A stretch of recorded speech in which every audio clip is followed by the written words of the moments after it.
ఒక భక్తుడు తిరుపతి వెంకటేశ్వర స్వామి వారి దర్శనం కోసం మెట్ల మార్గం ద్వారా వచ్చి గంటల తరబడి క్యూ లైన్ లో నుంచుని ఉన్నప్పటికీ కూడా ఆ స్వామిని దర్శించుకోవడానికి వీలు కాకపోవడంతో ఆ భక్తుడు కోపంతో ఆ దేవుడికి ఒక ప్రశ్న వేశాడు. ఓ వెంకటేశ్వర స్వామి, డబ్బులు లేని భక్తుడికి దూరం నుంచే దర్శనం ఇస్తావు, డబ్బు ఉన్న వారికేమో నీ గర్భగుడి వరకు తీసుకువచ్చి మరి నీ దర్శన భాగ్యాన్ని కలిగిస్తావు, ఏంటయ్యా ఈ అన్యాయం?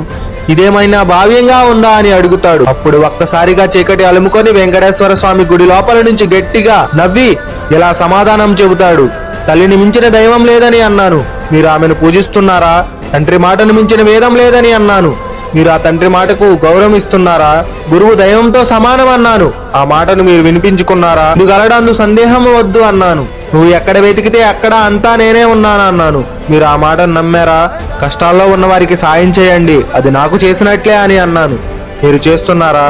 నేను ఎక్కడ ఉండాలో, ఎలా ఉండాలో, ఎప్పుడు దర్శనం ఇవ్వాలో, ఎప్పుడు ఉత్సవాలు చెయ్యాలో, ఎప్పుడు ఎలా మొక్కులు చెల్లించాలో అన్ని మీరే నిర్ణయించారు. ఇప్పుడు నాకు వెలకట్టి అందరూ వచ్చి చూసి వెళ్లే వస్తువులా నిలబెట్టారు.